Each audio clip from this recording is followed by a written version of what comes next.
বৃহস্পতিবার সাত সকালে ভয়াবহ দুর্ঘটনা জলপাইগুড়ির জাতীয় সড়ক তিস্তা সেতু সংলগ্ন বিবেকানন্দী পল্লী এলাকায় দুটো গাড়ির মুখোমুখি সংঘর্ষে ব্যাপক চাঞ্চল্য ছড়ায় জলপাইগুড়িতে। ঘটনাস্থলে স্থানীয়রা এবং জলপাইগুড়ি কোতোয়ালি থানার পুলিশ ও ট্রাফিক পুলিশ এবং দমকল পৌঁছে উদ্ধার কাজে হাত লাগায়। জলপাইগুড়ি থেকে ময়নাগুড়ির দিকে জাতীয় সড়ক ধরে উল্টো দিকে যাচ্ছিল পিকআপ ভ্যান। অপর দিক থেকে আসা একটি লরির সাথে নিয়ন্ত্রণ হারিয়ে মুখোমুখি সংঘর্ষ হয়। দুর্ঘটনাগ্রস্ত পিকআপ ভ্যানের চালক গাড়ির ভেতরে আটকে থাকলে স্থানীয়দের চেষ্টায় তাকে উদ্ধার করে জলপাইগুড়ি মেডিকেল কলেজ ও হাসপাতালের অধীন সুপার স্পেশালিটি হাসপাতালে নিয়ে যাওয়া হয়। ঘটনার তদন্ত শুরু করেছে পুলিশ।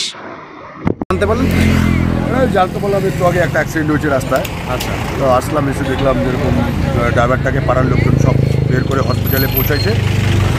ড্রাইভারটার পায়ে ঠায় চোট লেগেছে, মাথায় চোট লাগছে, একটু ভালো আছে, কথাও বলছে। ওকে টেনে টেনে বের করে হলো হসপিটালে পাঠানো হয়েছে। ড্রাইভার সাহেব কি গুরুতর অবস্থায় নিয়ে যাওয়া হয়েছে নাকি? একটু গুরুতরই আছে, যেহেতু যত বড় অ্যাক্সিডেন্ট হয়েছে। আচ্ছা, একটু গুরুতরই আছে। পুরো ঘটনাটা কি বলবেন? কার আবৃত হলো মনে হচ্ছে?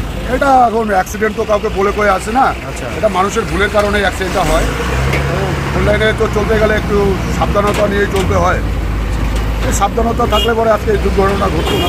এই গাড়িটি কি রং সাইডে ছিল? আরে দুটো গাড়ি তো অ্যাকচুয়ালি তো রং সাইড তো বটেই, ওটা ফোর লাইনে তো এভাবে হয় না। আপনার নামটা? আমার নাম দেবাশিস বিশ্বাস। কোথায় বাড়ি? বিবেকানন্দ বলুন। কোথায় ঘটনাটা ঘটে? এটা তিস্তা ব্রিজের আগে হাইওয়েতে। কী হলো, কখন কি জানতে পারলেন? এখানে এটা হচ্ছে বিবেকানন্দ পল্লী, তিস্তা ব্রিজের পাশে। আচ্ছা, কি জানতে পারলেন, কখন কি হলো? আমি পাশ দিয়ে যাচ্ছিলাম, আমার সাইড দিয়ে আমি যাচ্ছিলাম, তো উল্টো সাইডে একটা পিকআপ ভ্যান এসে উল্টো সাইড দিয়ে যাচ্ছিল, একটা ট্রাকের সঙ্গে, ট্যাঙ্কার গাড়ির সঙ্গে মুখোমুখি ধাক্কা লাগে। মানে পিকআপটা কি রং সাইডে যাচ্ছিল? কোন দিকে যাচ্ছিল? পিকআপটা যাচ্ছিল পূর্ব দিকে, ময়নাগুড়ি দিকে যাচ্ছিল, আর ট্রাকটা যাচ্ছিল শিলিগুড়ি। আচ্ছা, তারপর কি দেখলেন? তারপর মুখোমুখি ধাক্কা এসে আমরা পিকআপ ভ্যানের ড্রাইভারটা মানে ফেসেছিল, তারপর তাকে বের করার পরে তারপরে তাদেরকে হাসপাতালে পাঠানো হয়। আর পিকআপ ভ্যানের যে ড্রাইভারটি রয়েছে উনি কি একাই ছিল? না, উনি সঙ্গে আরেকজন ছিল, তার কিছু হয়নি। আচ্ছা, দুজন ছিল তাই তো? আর অপর গাড়িটি?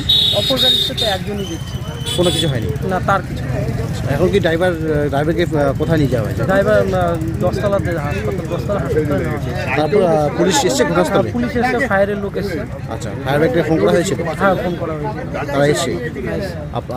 ড্রাইভারকে আপনারাই বের করেন না পাবলিকের সহায়তায় বের করা হয়? কেমন রয়েছে উনি? উনি ভালো আছে, একটু চোট পেয়েছে, ভালো আছে, বিপদ সীমার বাইরে। তাহলে কি মনে করছেন, কার গাফিলতি হতে পারে?